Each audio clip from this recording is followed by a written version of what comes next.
नमस्कार, exam happy by Jharkhand channel में आपका स्वागत है। तो दोस्तों जुड़ चुका हूं मैं यहां पर आप सभी के लिए झारखंड शिक्षक पात्रता परीक्षा 2024 की तैयारी को लेकर के। तो आपको बताते चले झारखंड शिक्षक पात्रता परीक्षा 2024 बहुत ही जल्द आपका यहां पर होने जा रहा है। इतने कम समय में आपकी तैयारी करने में बहुत ही यहां पर दिक्कत हो सकती है। आपको बताते चले इसी के साथ बाज़ार में बहुत तरह के बाज़ारू किताब प्रैक्टिस बुक आ गए हैं और आप क्या करेंगे कि यहीं से बाज़ारू किताब या प्रैक्टिस वर्क बुक लेकर के आप तैयारी करेंगे और उस तैयारी के बाद आपका यहाँ पर रिजल्ट होने वाला है 0। ठीक है, तो आपको बता देते हैं कि यदि आप झारखंड शिक्षक पात्रता परीक्षा चाहे आप 1 to 5 या 6 to 8 किसी में भी परचम लहराना चाहते हैं तो अभी न्यू सिलेबस के अनुसार आपको यहाँ पर जो है जैक परीक्षा ले रही है और जैक जो भी परीक्षा लेती है आप अनुकरण कीजिएगा 2013 का या 2016 का। तो आपका सारा प्रश्न जो था वो जेसीईआरटी या जैक की किताब से आए हुए थे, लेकिन फिर भी लोगों ने बहुत तरह तरह के यहाँ पर परीक्षाओं का किताब पढ़ा जिसमें रिजल्ट बहुत ख़राब हुआ था। लेकिन जिन लोगों ने यहाँ पर जेसीईआरटी टेक्स्ट बुक का पढ़ा था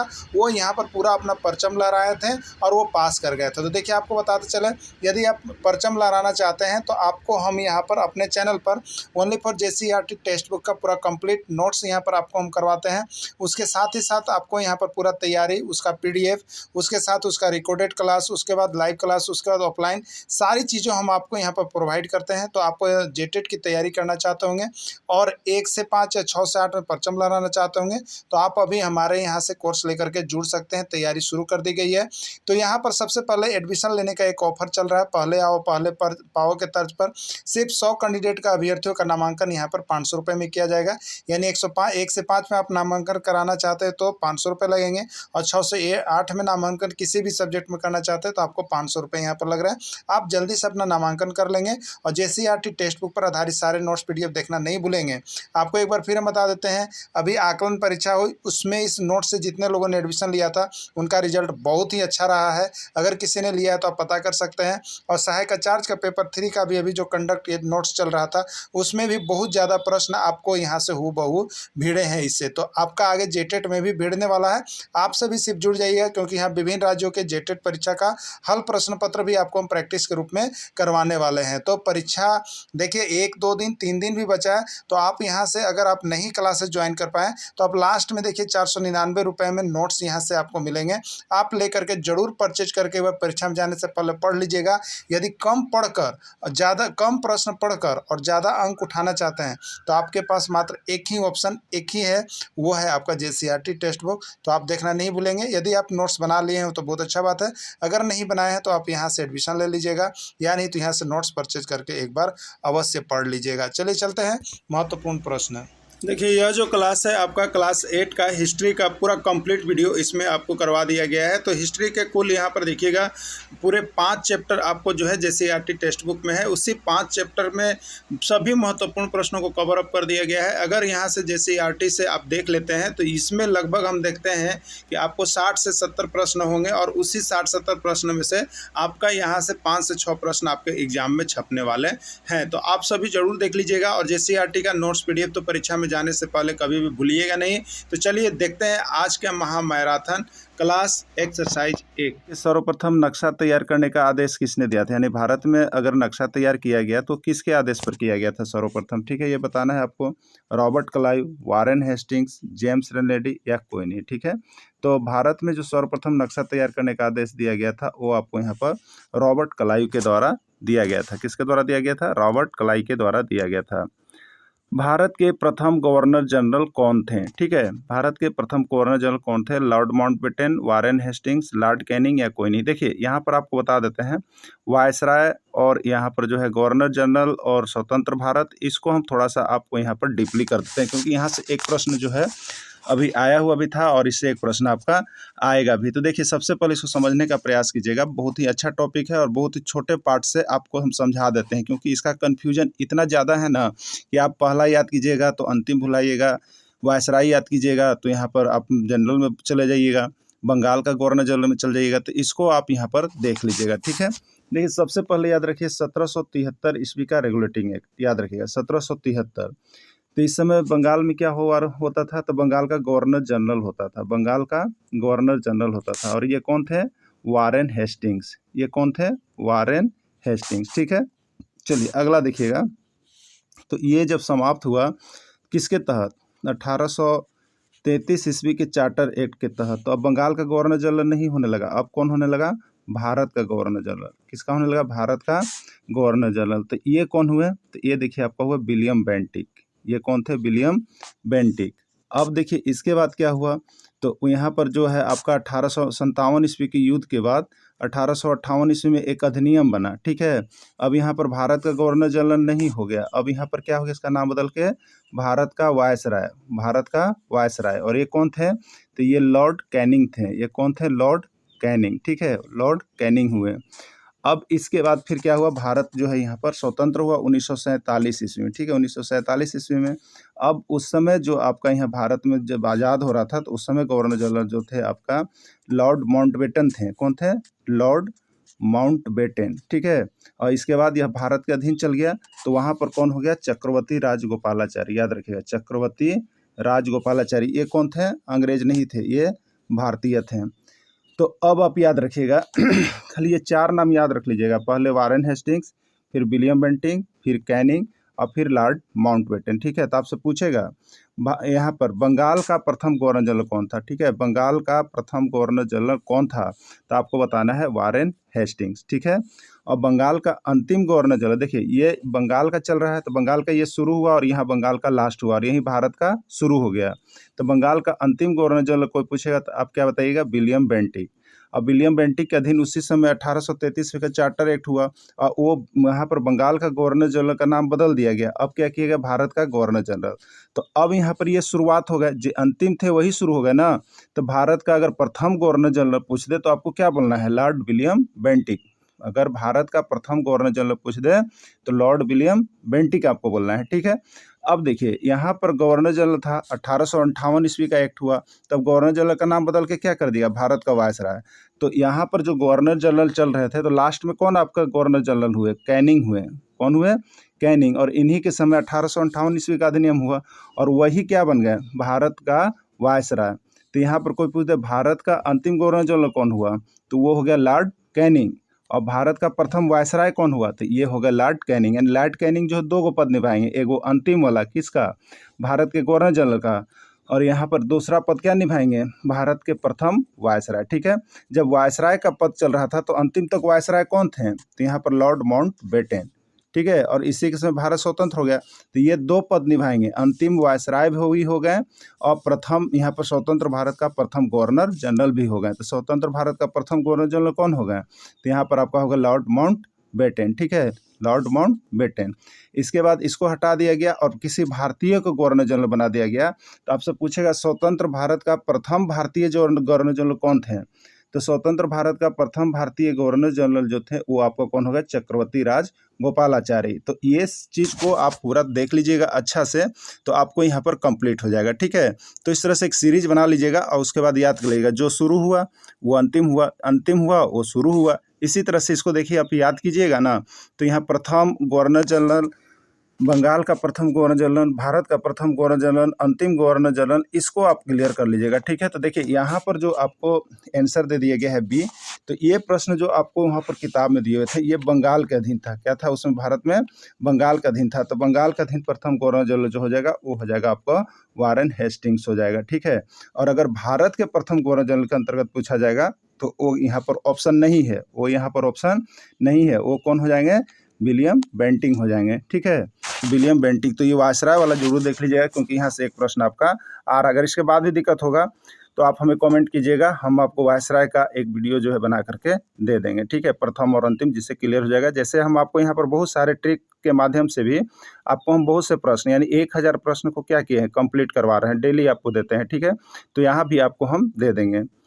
अब देखिए यहाँ पर आ गया, भारत के अंतिम वायसराय कौन थे? Warren Hastings, Lord Mountbatten, Lord Canning. तो अभी देखिए आपको क्या था, तो पहले भारत का गवर्नर जनरल था, क्या था? भारत का गवर्नर जनरल। ये कौन थे? William Bentinck. अभी भारत के गवर्नर जनरल का पद चल रहा था, तो लास्ट में अभी भारत के गवर्नर जनरल कौन थे? तो यहाँ पर आपका जो है लॉर्ड कैनिंग, ठीक है। कौन थे? लॉर्ड कैनिंग, लॉर्ड कैनिंग, ठीक है। तो अब देखिए यहाँ पर तो ये प्रथम आपका आ गए तो भारत का अंतिम वायसराय, ठीक है। यहाँ पर वायसराय तो भारत का अंतिम गवर्नर जनरल जो हो गया यहाँ पर अंतिम वायसराय, तो वो आपका कौन हो गया, लॉर्ड माउंटबेटन होगा, ठीक है। क्योंकि यहाँ पर जो अभी आपका चल रहा था भारत का वायसराय वो कौन था, लॉर्ड कैनिंग। भारत का वायसराय कौन था, लॉर्ड कैनिंग। और उसका जो चल रहा था अंतिम कौन था, लॉर्ड माउंटबेटन। उसके बाद क्या हो गया, भारत का स्वतंत्र हो गया। तो ये यहाँ पर जो हो गया भारत का वायसराय वो आपका हो गया लॉर्ड माउंटबेटन हो गया, ठीक है। चलिए अगला देखिएगा, भारत का क्षेत्रफल है कितना है, 32.8 लाख वर्ग किलोमीटर, 33.7 लाख वर्ग किलोमीटर, 36.5 लाख वर्ग किलोमीटर, 37.4 लाख वर्ग किलोमीटर, ठीक है। तो भारत का क्षेत्रफल कितना है, 32,87,263 वर्ग किलोमीटर। तो 32.8 लाख वर्ग किलोमीटर के अंतर्गत इसको हम लोग रखते हैं, ठीक है। भारत का उत्तर से दक्षिण की ओर विस्तार कितना है, 1000 किलोमीटर, 2000 किलोमीटर, 3200 किलोमीटर या कोई नहीं, ठीक है।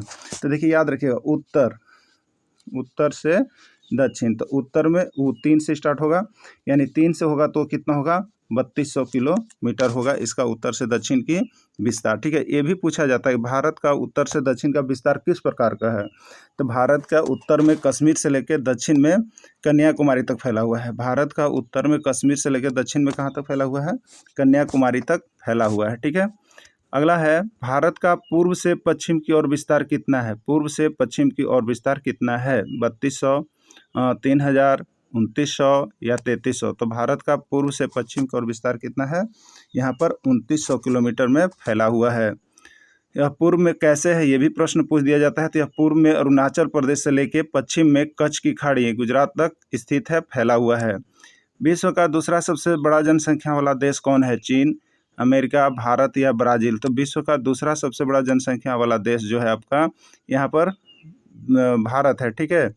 चीन के बाद भारत का स्थान सर्वोपरि है। यहाँ पर स्वतंत्रता प्राप्ति के बाद भारत में पहली बार जनगणना कब किया गया, तो स्वतंत्रता प्राप्ति के बाद भारत में पहली बार जनगणना कब किया गया, 1948, 1949, 1950 या 1951। तो ये कब किया गया, 1951 में किया गया, ठीक है। तो अभी आप यहाँ पर देख रहे थे क्लास 8 का एक्सरसाइज 1 के सभी महत्वपूर्ण प्रश्नों को आपने देख लिया। बहुत ही अच्छे अच्छे प्रश्न थे जो आपके एग्जाम में सारे आए हुए हैं। अब चलिए देखते हैं क्लास 8 का एक्सरसाइज 2 का भी हम लोग मैराथन यहाँ पर कर लेंगे। तो देखिए आप यहाँ पर JCERT का नोट्स बना हुआ है, वीडियो जैसे ही मिलता है आप यहाँ से नोट्स सारे परचेज करके एक बार परीक्षा में जाने से पहले जरूर पढ़ लीजिएगा। चलिए देखते हैं महत्वपूर्ण प्रश्न। व्यापारियों ने व्यापारिक कंपनी की स्थापना किसके समय में की, ठीक है। इंग्लैंड की महारानी समरसोत के समय, इंग्लैंड की महारानी एलिजाबेथ प्रथम के समय, इंग्लैंड की महारानी फुलवंती के समय या कोई नहीं, ठीक है। तो देखिए इसका राइट आंसर क्या हो जाएगा, यहाँ पर जो स्थापना किए थे वो इंग्लैंड की जो महारानी थी उसमें एलिजाबेथ प्रथम थी और उसी के समय जो है इसका स्थापना किया गया था, ठीक है। उसी के समय इंग्लैंड के व्यापारियों ने व्यापारिक कंपनी की स्थापना किया था। ईस्ट इंडिया कंपनी की स्थापना किसके समय में किया गया और कब किया गया, ठीक है। ईस्ट इंडिया कंपनी की स्थापना किसके समय में किया गया और कब किया गया, एलिजाबेथ प्रथम 31 दिसंबर 1600 ईस्वी, एलिजाबेथ द्वितीय 30 दिसंबर 1600 ईस्वी, एलिजाबेथ तृतीय 31 दिसंबर 1500 ईस्वी या कोई नहीं, ठीक है। तो देखिए यहाँ पर ईस्ट इंडिया कंपनी की जो स्थापना व्यापारिक कंपनी जो थी उस किसके समय में आई थी, एलिजाबेथ प्रथम के समय में, ठीक है। और एलिजाबेथ प्रथम के समय में आई थी तो उस समय क्या था, तो ईस्ट इंडिया कंपनी की जो स्थापना हुई वो 31 दिसंबर 1600 ईस्वी को हुई है, ठीक है। ये JCC में आया हुआ था, 31 दिसंबर 1600 ईस्वी को ईस्ट इंडिया कंपनी की स्थापना हुई थी। तो उस समय कौन थी, एलिजाबेथ प्रथम थी। वास्को डिगामा कहाँ का निवासी था, पुर्तगाल, अंग्रेज, डच या फ्रांसीसी, ठीक है। तो वास्को डिगामा जो था वो कौन था, पुर्तगाल निवासी वास्को डिगामा था, ठीक है, जो व्यापार के लिए यहाँ पर आया हुआ था। वास्को डिगामा भारत कब पहुंचा, वास्को डिगामा भारत कब पहुंचा, 17 मई 1498 ईस्वी, 16 मई 1496 ईस्वी, 17 मई 1496 ईस्वी, 17 मई 1494 ईस्वी, ठीक है। तब पुर्तगाल निवासी जो वास्को डिगामा था वो 17 मई 1498 ईस्वी को यहाँ पर पहुँचा था, ठीक है। भारत में उच्च किस्म के क्या क्या पाए जाते थे जिनका यूरोपीय बाजार में काफ़ी मांग था। भारत में बहुत से उच्च किस्म के चीज़ें पाए जाते थे जो ईस्ट इंडिया कंपनी आई थी वो यहाँ पर यूरोपीय बाज़ार में जाकर के व्यापार करते थे। तो किस चीज़ का ज़्यादा मांग था, रेशम, सूती कपड़े, काली मिर्च, लौंग, इलायची, दालचीनी व नील या सभी, ठीक है। तो देखिए भारत में उस समय जिस समय ईस्ट इंडिया कंपनी आई थी तो ये सभी चीज़ें, चाहे रेशम हो, चाहे सूती कपड़े हो, चाहे काली मिर्च हो, चाहे लौंग हो इलायची हो, दालचीनी हो या नील हो, इस सभी का उच्च स्तर पर काफ़ी मांग था यूरोप के बाज़ार में और यूरोपीय लोग सभी आकर के यहाँ से बाज़ार करते थे। तो यहाँ पर पूछा कि भारत में उच्च किस्म के क्या पाए जाते थे जिनका यूरोपीय बाज़ार में काफ़ी मांग था? तो वो आपका इसमें आंसर हो जाएगा डी, यानी सभी चीज़, यानी रेशम की भी मांग थी, सूती कपड़े की भी मांग थी, काली मिर्च की भी मांग थी, लौंग की भी, इलायची, दालचीनी और नील का भी था। ठीक है, ये प्रश्न भी आपका जेएसएससी में पूछा गया था, लेकिन उसमें काली मिर्च और लौंग का ज़्यादा जिक्र किया गया था, तो इसको भी आप लोग देख लीजिएगा, सारा इंपॉर्टेंट प्रश्न। और देखिए यही चीज़ तो है, आपको ये सारा चीज़ किस में मिलेगा? तो जेसीईआरटी टेक्स्ट बुक में मिलेगा, बाहर कहीं नहीं मिलेगा। अब आप जाइएगा तो आपको ये लगेगा कि ये तो था ही नहीं, लेकिन ये तो है, किसमें घुसा हुआ है? जेसीईआरटी का बीच में। तो ये जेसीईआरटी का नोट्स कौन बनाते हैं? बहुत मेहनत है इसमें, ठीक है। तो मेहनत लोग करते नहीं है, बीच से नोट्स निकालते नहीं है, और यहाँ पर इतिहास ऐसे भी जो है बहुत ही बोरिंग सब्जेक्ट होता है, जिसको देख करके ही दिमाग खराब होता है ना, और यहाँ से हट जाते हैं। तो इस तरह से कंसेप्ट क्लियर करके पढ़िएगा ना जेसीईआरटी, तो आपको बता देते हैं कि यहाँ पर चाहे कोनो एग्जाम आप दे रहे होंगे, चाहे झारखंड में या बिहार में या यूपी में, वहाँ आप अपना परचम लहरा लीजिएगा। वास्को डी गामा जब भारत से वापस गया तो भारत से क्या लेकर गया? देखिए पूछा कहाँ से मिलेगा, बीच में ही मिलेगा। वास्को डी गामा जब भारत से वापस गया तो भारत से क्या लेकर गया था? रेशमी कपड़ा, नील, मसाला या कोई नहीं। बहुत अच्छी तरह से उसमें देख दिया गया है, ठीक है। वास्को डी गामा जब भारत छोड़ने लगा तो भारत से जो है यहाँ पर जब समुद्री मार्ग से जा रहा था तो वो अपने साथ सिर्फ मसाला लेकर गया था। क्या गया था? मसाला, जिसका बाजार में, यूरोपीय बाजार में कीमत जो है उस समय करोड़ों अरबों रुपए की थी, ठीक है। तो वो अपने साथ क्या लेकर गया था? मसाला लेकर गया था। कैप्टन हॉकिंस को राजदूत बनाकर जहांगीर के दरबार में भेजा था, किसने भेजा था? ब्रिटेन के सम्राट जेम्स प्रथम ने 1608 ईस्वी में, ब्रिटेन के सम्राट जेम्स द्वितीय ने 1605 ईस्वी में, ब्रिटेन के सम्राट जेम्स द्वितीय ने 1609 ईस्वी में, या सभी? ठीक है, तो इसका राइट आंसर देखिए हो जाएगा ए, ब्रिटेन के सम्राट जेम्स प्रथम ने यहाँ पर 1608 ईस्वी में कैप्टन हॉकिंस को राजदूत बनाकर जहांगीर के दरबार में भेजा था, ठीक है, ब्रिटेन के सम्राट जेम्स प्रथम ने। अगला है, कैप्टन हॉकिंस किसके दरबार में आया था? बहुत बार 101 बारी प्रश्न पूछ दिया गया था कि कैप्टन हॉकिंस किसके दरबार में आया था। 101 बारी प्रश्न पूछा गया, इसको भुलाइएगा नहीं, ठीक है। जहांगीर के दरबार में, शाहजहां के दरबार में, औरंगजेब के दरबार में, या सभी के दरबार में आया था, ठीक है। तो कैप्टन हॉकिंस जो सर्वप्रथम आया था वो किसके दरबार में आया था? जहांगीर के दरबार में आया था। फोर्ट विलियम की किलेबंदी को नष्ट करने का आदेश किसने दिया? फोर्ट विलियम की जो किलाबंदी की गई थी उसको नष्ट करने का आदेश किसने दिया था? सिराजुद्दौला, शुजाउद्दौला, सिरमौला, या सभी? ठीक है, तो फोर्ट विलियम की किलाबंदी को नष्ट करने का आदेश जो है वो आपको सिराजुद्दौला की तरफ से निकाला गया था, ठीक है, सिराजुद्दौला की तरफ से निकाला गया था। तो हम जेसीईआरटी का बीच बीच से पूरा निचोड़ आपको हम निकाल दिए, इससे प्रश्न बाहर आएगा ही नहीं, अगर आएगा तो यहीं से आपको कवर अप करेगा ही करेगा, ठीक है। प्लासी का युद्ध कब हुआ? 23 जून 1757 ईस्वी, 22 जुलाई 1757 ईस्वी, 21 मई 1758 ईस्वी, 24 मई 1757 ईस्वी, ठीक है। कब हुआ था? तो प्लासी का युद्ध जो हुआ था आपका 23 जून 1757 ईस्वी को हुआ था, ठीक है। प्लासी का युद्ध 23 जून 1757 ईस्वी को हुआ था, जेएसएससी में आया हुआ, ठीक है।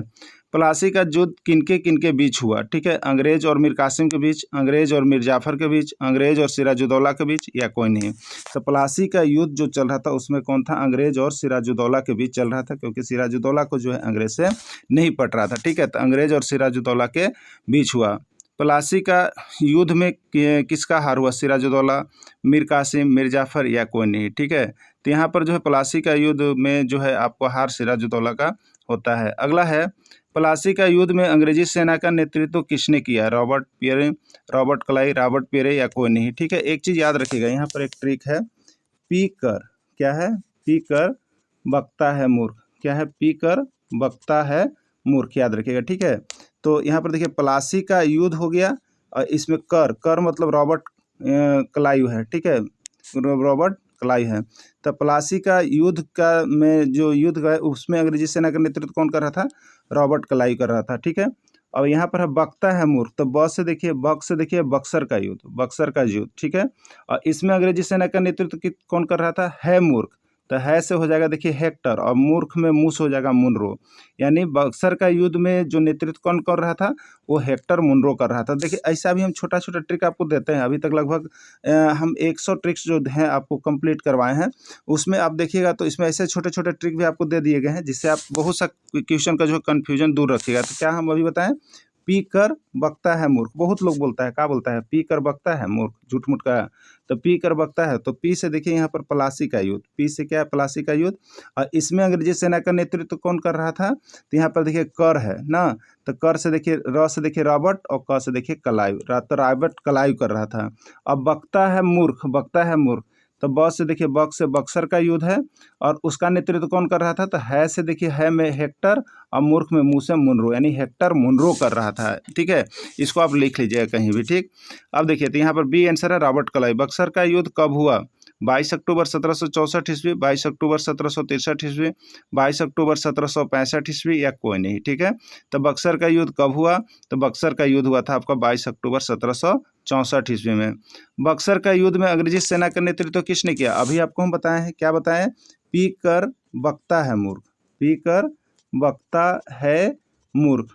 तो पी से यहाँ प से प्लासी का युद्ध, और ये कर मतलब क्या हो गया, र से रॉबर्ट और क से क्लाइव, यानी रॉबर्ट क्लाइव ने प्लासी का युद्ध में अंग्रेजी सेना का नेतृत्व किया। अब बकता है मूर्ख, तो बकता में बक से हो गया बक्सर का युद्ध। ठीक है, और है मूर्ख में है का मतलब है हेक्टर, और मूर्ख में मुंह से मतलब है मुनरो, यानी हेक्टर मुनरो ने किया बक्सर के युद्ध में अंग्रेजी सेना का नेतृत्व। तो हेक्टर मुनरो किस में है, बी में है, तो यही इसका राइट आंसर हो जाएगा। ठीक है, चलिए, हैदर अली कहाँ का शासक था, मैसूर का, पटना का, ग्वालियर का, या नर्मदा का। ठीक है, तो हैदर अली कहाँ का शासक था, मैसूर का शासक था। हैदर अली की मृत्यु के बाद मैसूर का शासक कौन बना, टीपू मैया, टीपू सुल्तान, या मुर्शिदाबाद। कौन बना हैदर अली की मृत्यु के बाद मैसूर का शासक, तो जब हैदर अली की मृत्यु होती है तो उसका पुत्र वहाँ टीपू सुल्तान जो है उसका शासक बनता है। चलिए, अब देखिए पर यहाँ आंगल मैसूर युद्ध हुआ हैदर अली और अंग्रेज के बीच। तो प्रथम आंगल मैसूर युद्ध जो है हैदर अली और अंग्रेज के बीच हुआ 1767 से 69 ईस्वी के बीच। द्वितीय आंगल मैसूर युद्ध हुआ 1780 से 84 के बीच, हैदर अली और अंग्रेज के बीच हुआ था। तृतीय आंगल मैसूर युद्ध लॉर्ड कॉर्नवालिस और टीपू सुल्तान के बीच हुआ, और 4 मई 1799 को चतुर्थ आंगल मैसूर युद्ध हुआ था। ठीक है, अब देखिए यहाँ पर युद्ध में टीपू सुल्तान बहादुरी के साथ लड़ते हुए वीरगति को प्राप्त कर गया, किस में, तो चतुर्थ आंगल मैसूर युद्ध में जो है टीपू सुल्तान की मृत्यु हो गई थी। वह आधुनिक काल का शासक जो युद्ध के मैदान में वीरगति को प्राप्त हुआ वो कौन था, हैदर अली, टीपू सुल्तान, लॉर्ड कॉर्नवालिस और मिर्जाफर। तो अभी आप देखें कि जो टीपू सुल्तान था वो अंग्रेजों से लोहा लेते हुए यहाँ पर जो है युद्ध के मैदान में वीरगति को प्राप्त किया था, वो था टीपू सुल्तान। स्वतंत्रता का वृक्ष तथा जैकोबिन कलम की स्थापना किसने किया था, हैदर अली ने, टीपू सुल्तान ने, लॉर्ड कॉर्नवालिस, या कोई नहीं। देखिए ये स्वतंत्रता का वृक्ष आपका जेएसएससी में आया हुआ था। अब ये किसी को कहीं मिल ही नहीं रहा था, बहुत कमेंट आया था किसी को मिल ही नहीं रहा था। अब ये कहाँ से मिलेगा, ये तो जेसीईआरटी में घुसा हुआ है ना, तो आप निकालिएगा तब ना उसको। तो स्वतंत्रता का वृक्ष किसने स्थापना किया था, तो ये आपका यहाँ पर टीपू सुल्तान ने किया था। किसने किया था, टीपू सुल्तान ने। अंग्रेज और मराठा के बीच कितने युद्ध हुए, 1, 2, 3 या 4। तो अंग्रेज और मराठा के बीच 3 युद्ध हुए। विलय नीति या राज हड़प नीति का सिद्धांत किसने लाया था, लॉर्ड हर्सन, लॉर्ड डलहौजी, लॉर्ड कर्जन, या लॉर्ड हेस्टिंग। तो देखिए यहाँ पर एक ट्रिक है, डलहौजी हड़पले रेल स्टाम्प, डलहौजी हड़पले रेल स्टाम्प ना, यानी हड़प नीति, रेल की शुरुआत और स्टाम्प की शुरुआत, ये किसका है, यहाँ पर डलहौजी हड़पले रेल स्टाम्प, यानी लॉर्ड डलहौजी हैं। कौन है उसके, लॉर्ड डलहौजी जो है ये सब का काम किए हैं। विलय नीति के तहत प्रथम बार किस राज्य को मिलाया गया, सतारा, संबलपुर, उदयपुर, या नागपुर। ठीक है, तो विलय नीति के तहत जो है आपको सतारा को प्रथम बार मिलाया गया। भारत का प्रथम गवर्नर जनरल कौन थे, देखिए अभी आपको हमने गवर्नर जनरल का इसके पहले के एक एक्सरसाइज में क्लियर कर दिया गया। यहाँ जो आपको जेसीईआरटी टेक्स्ट बुक में भारत का प्रथम गवर्नर जनरल का जो सेंस दिया गया है वो आपका बंगाल का गवर्नर जनरल से यहाँ पर रिलेटेड किया गया है। ठीक है, किससे, बंगाल का गवर्नर जनरल, क्योंकि यहाँ आप ऑप्शन देखिएगा तो ऑप्शन जो होना चाहिए था भारत का गवर्नर जनरल वो होना चाहिए था, देखिए आपको विलियम बेंटिक होना चाहिए था। ठीक है, लेकिन यहाँ भारत का पहला गवर्नर जनरल कौन था, तो पहले बंगाल था, और बंगाल का गवर्नर जनरल होते थे, तो उसके अनुसार यहाँ पर वारेन हेस्टिंग्स आंसर होगा। और अगर यहाँ पर आपको विलियम बेंटिक होता तो भारत का प्रथम गवर्नर जनरल जो है 1833 ईस्वी के चार्टर एक्ट के तहत वो कौन हुए थे, विलियम बेंटिक। लेकिन यहाँ ऑप्शन नहीं है, तो इसका आंसर यहाँ पर जो है आपका वारेन हेस्टिंग्स होगा, या नहीं तो फिर आप कर सकते हैं इसमें से कोई नहीं। ठीक है, चलिए अगला है, किस एक्ट के तहत कलकत्ता में सर्वोच्च न्यायालय की स्थापना की गई, 1773 ईस्वी के रेगुलेटिंग एक्ट, 1772 ईस्वी के रेगुलेटिंग एक्ट, 1771 ईस्वी के रेगुलेटिंग एक्ट या कोई नहीं, ठीक है। तो किस एक्ट के तहत कलकत्ता में सर्वोच्च न्यायालय की स्थापना की गई? तो देखिए, कलकत्ता में जो सर्वोच्च न्यायालय की स्थापना की गई थी वो 1773 ईस्वी के रेगुलेटिंग एक्ट के तहत किया गया था। झारखंड में अंग्रेजों का प्रवेश किस ओर से शुरू हुआ? जमशेदपुर, पलामू, पश्चिमी सिंहभूम या लातेहार? तो झारखंड में जो अंग्रेजों का प्रवेश शुरू हुआ था वो आपको पश्चिमी सिंहभूम की तरफ से हुआ था, ठीक है। यहाँ पर हम लोग क्लास 8 का एक्सरसाइज 2 को कंप्लीट कर लिए हैं। अब चलते हैं एक्सरसाइज 3 के महत्वपूर्ण प्रश्न को। तो आप सभी JCERT का नोट्स PDF यहाँ से लेना नहीं भूलेंगे, क्लासेस ज्वाइन करना नहीं भूलेंगे, क्योंकि आपको बहुत ही अच्छी सुविधाएं इसमें सिर्फ और सिर्फ 500 रुपये में दी जा रही है, नहीं तो 499 रुपये में आप यहाँ से सारे नोट्स और PDF एक बार अवश्य पढ़ लीजिएगा, क्योंकि हैंड रिटेन नोट्स है, बहुत कम प्रश्न है। अब बहुत ज़्यादा यहाँ से प्रश्न आपका रहेगा, यानी कम पढ़ के ज़्यादा आप पर अंक उठाना चाहते हैं तो आपके लिए यह सबसे बेस्ट ऑप्शन होगा। तो आप अभी के अभी यहाँ पर जुड़ जाइएगा, मोबाइल नंबर दिया गया है। चलिए देखते हैं आगे एक्सरसाइज का महत्वपूर्ण प्रश्न। ओल्ड मैन ऑफ इंडिया के नाम से किसको जाना जाता है? ठीक है, ये JSSC का पूछा गया प्रश्न है। दादा भाई लिबर्टी, दादा भाई नौरोजी, दादा भाई लौरोजी या कोई नहीं, ठीक है।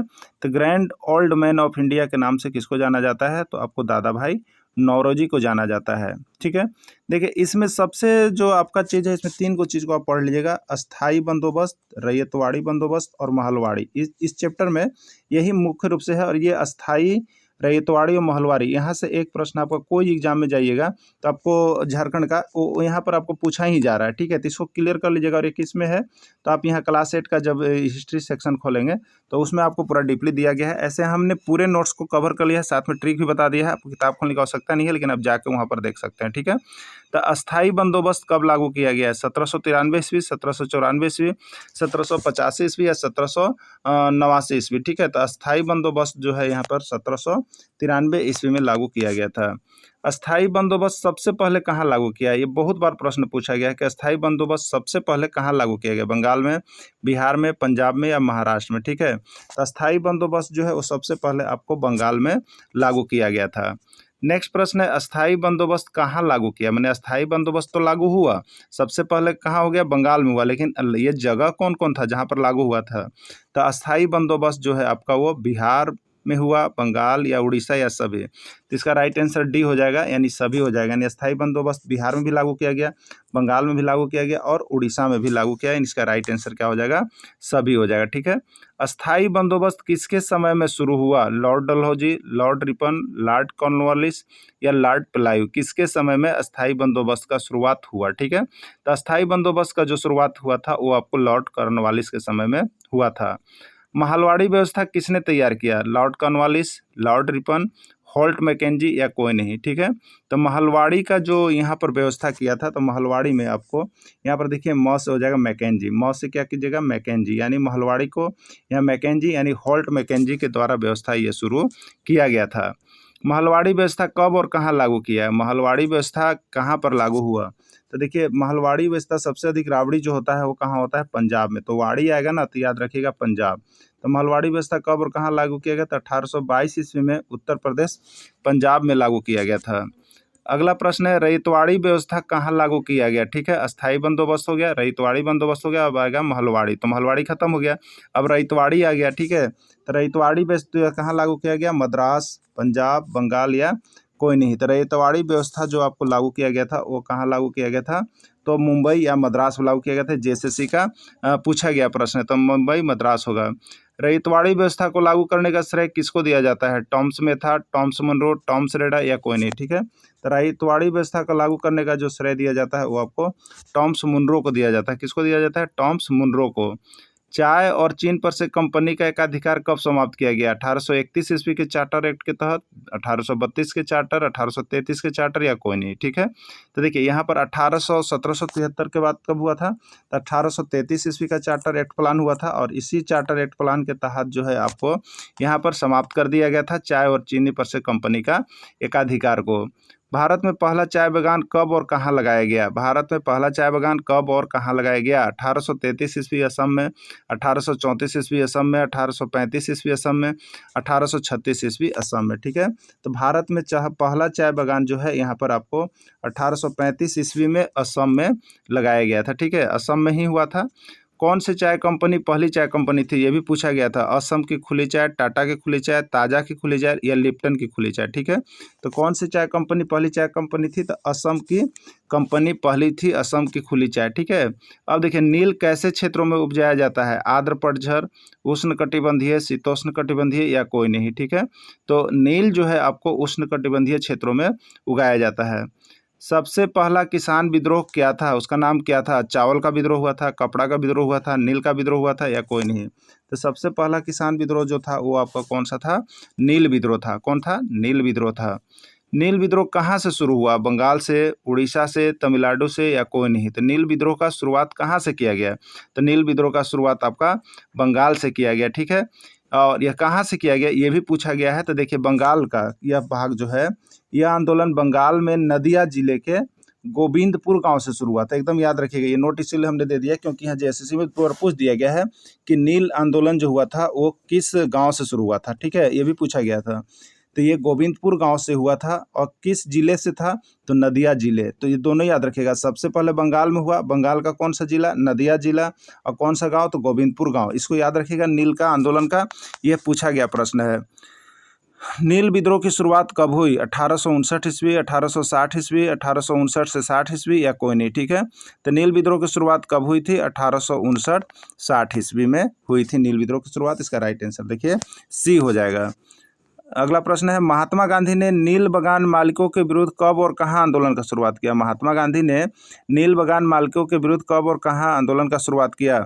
1917 ईस्वी बिहार के छपरा, 1917 ईस्वी बिहार के चंपारण, 1917 ईस्वी बिहार के गया, कोई नहीं। ठीक है, तो यहाँ पर जो विद्रोह किया गया था महात्मा गांधी ने नील बगान मालिकों के विरुद्ध, वो 1917 ईस्वी बिहार के चंपारण से शुरू हुआ था। बिहार के चंपारण से महात्मा गांधी ने इसका शुरुआत किया था। ठीक है, नील दर्पण नामक नाटक की रचना किसने की, नील दर्पण नामक नाटक की रचना किसने की, तो ये प्रश्न जो है 1001 बार पूछा गया है। नील दर्पण जो कि नील आंदोलन पर पड़ा हुआ है, किसने की, दीनबंधु अली, दीनबंधु मित्र, दीनबंधु काली मित्र, किसने किया था। ठीक है, तो नील दर्पण नामक की जो रचना की थी वो दीनबंधु मित्र ने किया था। याद करिएगा, ये 1001 बार प्रश्न आपके एग्जाम में पूछे गए हैं, जो कि अभी हम लोगों ने यहाँ पर एक्सरसाइज 3 को कंप्लीट किया। अब एक्सरसाइज 4 देखते हैं। देखिए इसमें जो है महत्वपूर्ण प्रश्न आपको रईतवाड़ी, महलवाड़ी और अस्थायी बंदोबस्त का महत्वपूर्ण प्रश्न दिया गया था। यहाँ से देखिएगा तो आपको 2016 जेटेट में भी आया हुआ था। मतलब ये तो फिक्स रहेगा कि जेटेट में जितना प्रश्न आता है ना, आपको समझिए 6 to 10 का आता है और यहाँ से आपको 100% हम भिड़ा देंगे। ठीक है, 100% प्रश्न आपको भिड़ने वाला है। बस सिर्फ आप ज्वाइन कर लीजिएगा, वो भी कितने, तो सिर्फ और सिर्फ यहाँ पर 499 रुपये में आपको दिए जा रहे हैं। तो आप अभी कभी जुड़िएगा। तो चलिए चलते हैं महत्वपूर्ण खेती को कहा जाता है, झूम की खेती को क्या कहा जाता है, आदिवासी खेती, परती खेती, घुमंतू खेती या कोई नहीं। ठीक है, तो झूम की खेती को क्या कहा जाता है, तो झूम की खेती को जो है यहाँ पर घुमंतू खेती कहा जाता है, क्योंकि यह घूम घूम कर खेती लोग करते हैं। वैसी खेती जो एक जगह से दूसरे जगह पर घूम घूम कर खेती करते हैं उन्हें क्या कहते हैं। ठीक है, झूम की खेती, घुमंतू खेती, ए और बी दोनों या कोई नहीं। ठीक है, तो वैसी खेती जो एक जगह से दूसरे जगह पर घूम घूम कर की जाती है उन्हें घूम घूम कर किया जाता है, उसको झूम की खेती भी कहते हैं और उसी को घुमंतू की खेती भी कहते हैं। यानी यहाँ पर सी एक और ऑप्शन आया हुआ जिसमें ए और बी दोनों है, जिसका राइट आंसर हो जाएगा ए और बी दोनों। बिरसा मुंडा का जन्म कब हुआ, 15 नवंबर 1872 ईस्वी, 15 अक्टूबर 1875 ईस्वी, 15 नवंबर 1875 ईस्वी या कोई नहीं। ठीक है, तो देखिए बिरसा मुंडा का जन्म, ये भी आप कहिए बहुत ही आसान है, लेकिन ये जेएसएससी में बार बार पूछ दिया जाता है। ठीक है, तो बिरसा मुंडा का जो जन्म था वो आपका 15 नवंबर 1875 ईस्वी को हुआ था। इसी के आधार पर जो है यहाँ पर झारखंड राज्य का गठन भी जो है नवंबर में ही किया गया है। ठीक है, चलिए अगला देखिएगा, बिरसा मुंडा के माता पिता का नाम क्या था, बिरसा मुंडा के माता पिता का नाम क्या था। बिरसा मुंडा को आप लोग देख लीजिए, करमी मुंडा माता का नाम और पिता का नाम सुगना मुंडा, माता का नाम सुगना मुंडा और पिता का नाम करमी मुंडा, माता का नाम सुगना मुंडा, पिता का नाम कर्मा मुंडा क्या था। ठीक है, देखिए इसका राइट आंसर जो हो जाएगा, माता का नाम करमी मुंडा था और पिता का नाम सुगना मुंडा। इसका राइट आंसर ए हो जाएगा, इसका राइट आंसर ए हो जाएगा। बिरसा मुंडा का नोट्स आप लोग जरूर देख लीजिएगा। बिरसा मुंडा को कब गिरफ्तार किया गया, 1875 ईस्वी, 1893 ईस्वी, 1895 ईस्वी या 1899 ईस्वी। बिरसा मुंडा को कब गिरफ्तार किया गया था। ठीक है, देखिए यहाँ पर बिरसा मुंडा को जो अंग्रेजों के द्वारा गिरफ्तार किया गया था वो आपको 1895 ईस्वी में किया गया था। बिरसा मुंडा जेल से कब लौटे? जब उन्हें जेल में दे दिया गया तो उसके बाद वह जेल से कब लौटे? 1895 ईस्वी, 1897 ईस्वी, 1899 ईस्वी, या डी में आपका है कोई नहीं। ठीक है, तो 2 वर्ष के बाद यहाँ पर बिरसा मुंडा जेल से वापस लौटे, यानी 1897 इसका राइट आंसर हो जाएगा। बिरसा राज का प्रतीक दिया गया, बिरसा राज का प्रतीक क्या है? सफ़ेद झंडा, लाल झंडा, काला झंडा, या कोई नहीं। ठीक है, क्या है आपका? तो बिरसा राज का जो प्रतीक दिया गया है वो आपका यहाँ पर सफ़ेद झंडा है। ठीक है, क्या है? सफ़ेद झंडा। बिरसा मुंडा की मृत्यु कैसे हुई? हैजा से, कैंसर से, बुखार से, या कोई नहीं। ठीक है, तो बिरसा मुंडा की जो मृत्यु हुई थी वो आपको यहाँ पर हैजा से हुआ था। ठीक है, किससे हुआ था? हैजा से हो गया था। और कब? तो 1900 ईस्वी में। संथाल विद्रोह शुरू हुआ, संथाल विद्रोह कब शुरू हुआ? 30 जून 1855, 30 मई 1862, 30 अगस्त 1872, 29 अप्रैल 1952। ठीक है, तो 30 जून 1855 ईस्वी को संथाल विद्रोह यहाँ पर हुआ था। संथाल विद्रोह का नेतृत्व किसने किया? सिंधु, नीलांबर पीताम्बर, या कोई नहीं। ठीक है, तो संथाल विद्रोह का नेतृत्व किसने किया? यहाँ पर सिंधु ने किया। संथाल विद्रोह में सिंधु के साथ और कौन कौन शामिल थे? कान्हू, चांद, भैरव, या सभी। ठीक है, तो संथाल विद्रोह में सिंधु के साथ जो थे कान्हू भी थे, चांद भी थे और भैरव भी थे, यानी इसका राइट आंसर डी हो जाएगा, यानी सभी हो जाएगा। संथाल विद्रोह का राजा कौन था? सिंधु, कान्हू, चांद और भैरव, कौन था इसका राजा? ठीक है, तो संथाल विद्रोह का राजा जो था वो सिंधु था, याद रखिएगा। यहाँ पर देखिए नोट्स आपको हम बना दिए हैं कि संथाल विद्रोह में सिंधु, कान्हू, चांद और भैरव थे। ठीक है, 4 गो। तो शुरू बार राजा होता है तो सिंधु राजा हो गए, फिर राजा के बाद क्या होता है? मंत्री। तो सिंधु, कान्हू, तो मंत्री कान्हू थे, और वहाँ पर चांद को प्रशासक और भैरव को सेनापति चुना गया था। एकदम याद रखिएगा, इसीलिए हमने आपको यहाँ पर नोट्स दे दिया है। पहले राजा, फिर मंत्री, फिर प्रशासक और फिर सेनापति। ठीक है, इस तरह से चलता था वहाँ पर। तो सिंधु पहले थे, फिर कान्हू थे, फिर चांद थे और फिर भैरव थे। तो सिंधु हो गए राजा, और यहाँ पर कान्हू हो गए मंत्री, और चांद हो गया प्रशासक, और भैरव हो गए सेनापति। ठीक है, इसको एकदम अच्छा तरह से देख लीजिएगा। नीलांबर और पीताम्बर ने अंग्रेजों से बदला लेने के लिए किस थाना पर आक्रमण किया था? लेस्लीगंज थाना, शाहपुर थाना, पांकी थाना, या कोई नहीं। ठीक है, तो नीलांबर और पीताम्बर ने अंग्रेजों से बदला लेने के लिए आपको जो है यहाँ पर शाहपुर थाना पर जो है हमला किया था। शाहपुर थाना किस जिले में पड़ता है? पलामू, गढ़वा, लातेहार, या कोई नहीं। तो शाहपुर थाना जो है आपको यहाँ पर किस जिले में पड़ता है? ये अभी पलामू जिले में वर्तमान में है। अभी हम लोग इतिहास का क्लास 8 का एक्सरसाइज 4 को यहाँ पर हमने कंप्लीट किया। इसमें देखें आप बहुत सारे प्रश्न बने हुए हैं और बहुत ही कम प्रश्न बने हुए हैं, लेकिन देखिएगा ना तो ये सारे प्रश्न आपके महत्वपूर्ण थे, क्योंकि आपका जेटेट में यहाँ से देखिएगा तो आप जब प्रश्न पत्र लीजिएगा तो कुछ न कुछ प्रश्न यहाँ से मिलेगा। तो देखिए कितने कम प्रश्न मिल रहे हैं और कितने ज़्यादा आपके एग्जाम में आ रहे हैं। इसलिए आप प्रैक्टिस सेट अगर किसी का भी लिए हैं तो उसको भुला जाइए, उसको हटा दीजिए, या अन्य क्लासेस भी ज्वाइन किए हैं तो वहाँ से हट जाइए, बल्कि आप यहाँ से JCRT को पढ़ लीजिए। बहुत कम प्रश्न पढ़ के आप ज़्यादा मार्क्स उठा सकते हैं। तो सिर्फ और सिर्फ अभी आप यहाँ पर 500 रुपये में जुड़ जाइए, नहीं तो फिर आगे 1000 रुपये लगेंगे। तो चलिए चलते हैं महत्वपूर्ण प्रश्न। सूरत बंदरगाह कहाँ स्थित है? ये JSSC का पूछा गया प्रश्न है। केरल है, कोलकाता है, गुजरात है, या मुंबई है? ठीक है, तो सूरत बंदरगाह कहाँ स्थित है? गुजरात में स्थित है। ईस्ट इंडिया कंपनी भारत से चीज़ें खरीदती थी और कहाँ बेचती थी? ठीक है, ईस्ट इंडिया कंपनी जो थी भारत में चीज़ें जो यहाँ पर खरीदती थी वो कहाँ बेचती थी? इंग्लैंड और यूरोप के बाज़ार में, ब्रिटेन और इंग्लैंड के, ऑस्ट्रेलिया या नीदरलैंड। ठीक है, तो ईस्ट इंडिया कंपनी जो थी वो अपना सामान जो है इंग्लैंड और यूरोप के बाज़ार में बेचा करती थी। ठीक है, अगला प्रश्न है, पुर्तगाली जब पहली बार भारत आए तो वह सर्वप्रथम कहाँ डेरा डाले? सर्वप्रथम कहाँ डेरा डाले? ठीक है, 17 मई 1498 ईस्वी को पुर्तगाल निवासी यहाँ पर जो है आपको वास्को डी गामा जो आया हुआ तो पहले कहाँ डेरा डाले थे? तो पुर्तगाली लोग सबसे पहले डेरा कहाँ डाले? तो यहाँ पर कालीकट में डाले हुए थे। ये भी प्रश्न आपका पूछा गया था, कहाँ पर डाले थे? कालीकट में। तो ठीक है, केरल के तट कालीकट पर डेरा डाला गया था। केरल के तट पर कालीकट में डेरा डाला गया था। बंडाना शैली के कपड़े अधिकांशतः कहाँ बनाए जाते थे? राजस्थान में, गुजरात में, राजस्थान और गुजरात दोनों में, या कोई नहीं? ठीक है, तो यहाँ पर जो है आपको ईस्ट इंडिया कंपनी जो है जो कपड़े बनाती थी उसमें एक बंडाना शैली के कपड़े थे जो बहुत ही डिमांडेबल होते थे। वो कहाँ बनाए जाते थे? राजस्थान और गुजरात दोनों में बनाए जाते थे। ठीक है, भारत में पहली सूती कपड़ा मिल कहाँ खोला गया? देखिए यही आपका प्रश्न जो था आपको आया हुआ था किस में? तो आप यदि जेटेट दिए होंगे तो जेटेट में देखे होंगे आपका आया था, JSSC दिए होंगे तो उसमें भी आया था। ठीक है, और किस में? JCRT टेक्स्ट बुक का आया हुआ है। भारत में पहली सूती कपड़ा मिल कहाँ खोला गया? गुजरात, मुंबई, कोलकाता, या पश्चिम बंगाल? कहाँ खोला गया? ठीक है, तो भारत में पहली सूती कपड़ा मिल जो है आपको वो बम्बई में खोला गया था। कहाँ खोला गया था? बम्बई में। टीपू सुल्तान के तलवार की क्या विशेषता थी? जो टीपू सुल्तान का तलवार था उसका विशेषता क्या था? वह उट्टुज नामक स्टील का बना हुआ था। उस तलवार में जो थी कार्बन की अधिक मात्रा थी, या ए और बी दोनों, या कोई नहीं। ठीक है, तो देखिए टीपू सुल्तान की जो तलवार थी अब तक बहुत ही अच्छे तरह से है, उसका मतलब क्या था? तो उसमें उट्टुज नामक स्टील लगाया गया है और उसमें कार्बन की मात्रा क्या है? अधिक है। यानी इसका राइट आंसर ए और बी दोनों होगा, सी होगा। इसी कारण से वहाँ पर जो है आपको टीपू सुल्तान की तलवार की विशेषता पाई गई। ठीक है, चलिए, जमशेदपुर किस नदी के तट पर स्थित है? ये भी देखिए प्रश्न आपको आया हुआ है। ये जेटेट में भी पूछा गया है, जेएसएससी में भी पूछा गया है। अब कहाँ से निकला है तो आप देख लीजिए, चैप्टर 5 में दिया गया है। एकदम जाकर के आप देखिएगा, जिसको मिलाना होगा मिला लीजिएगा, उसमें कोई दिक्कत नहीं है आपको। और जेसीईआरटी का नोट्स तो ले ही लीजिएगा, हम आपको बता दे रहे हैं, क्योंकि जो भी एग्जाम, चाहे आप सीजीएल, चाहे जेटेट, चाहे आप आकलन कोई दीजिएगा, यहाँ से बाहर पार नहीं हो रहा है एकदम जेसीईआरटी से, समझ गए ना? इसको तो देखना एकदम नहीं भूलिएगा। तो जमशेदपुर किस नदी के तट पर स्थित है? तो स्वर्णरेखा, दामोदर, बराकर या कोनी। तो जमशेदपुर जो है वो किस नदी? स्वर्णरेखा। ऐसे कभी कभी देखिए देता है स्वर्णरेखा और खरकई नदी के संगम, लेकिन यहाँ पर ऑप्शन नहीं है। अगर ऐसा देगा तो आपको उसको भी मारना पड़ेगा। ठीक है, इसे स्वर्णरेखा ज़्यादा इसका ऑप्शन आता है। टिस्को की स्थापना कहाँ हुई है? भिलाई में, राउरकेला में, जमशेदपुर में या कर्नाटक? ठीक है, तो टाटा आयरन, टिस्को का अर्थ ही है, देखिए टिस्को जो हम लोग लिखते हैं टिस्को, यहाँ पर तो टी का मतलब है टाटा, और टाटा किसको कहते हैं हम लोग? जमशेदपुर को कहते हैं। तो हम इसी से याद रखिएगा। तो टिस्को का स्थापना जमशेदपुर। पहला विश्व युद्ध कब शुरू हुआ? 1911 ईस्वी, 1912 ईस्वी, 1913 ईस्वी या 1914 ईस्वी? ठीक है, तो पहला विश्व युद्ध जो है आपको कब हुआ? 1914 ईस्वी में हुआ।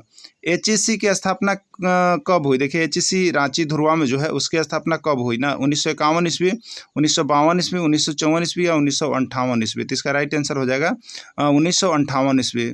मदर ऑफ ऑल इंडस्ट्री भी किसको कहा जाता है? टेल्को को, टिस्को को, बजाज को या एचईसी को? तो किसको कहा जाता है? एचईसी को कहा जाता है। और एचईसी का देखिए फुल फॉर्म जो है आपका, एचईसी को हेवी इंजीनियरिंग कॉरपोरेशन लिमिटेड भी कहा जाता है। ठीक है, तो हिस्ट्री क्लास 8 का पूरे चैप्टर का पार्ट एक ही वीडियो में हमने समाप्त कर दिया है। तो आप सभी अगर चाहते हैं कि यहाँ पर जेसीईआरटी नोट से हम पढ़ें, तो आप सभी अभी कभी अवश्य जुड़िएगा। मोबाइल नंबर दिया गया है, यहाँ से संपर्क करके आप सारा नोट्स और पीडीएफ चैप्टर वाइज यहाँ पर हैंड रिटेन नोट्स से ले लीजिएगा, पढ़ लीजिएगा। बहुत ही कम समय में आप इसको देख सकते हैं, बहुत ही कम प्रश्न बना हुआ है। तो आप सभी ज़्यादा से ज़्यादा इसको शेयर करें और हो सके तो वीडियो को यहाँ पर लाइक करें। धन्यवाद।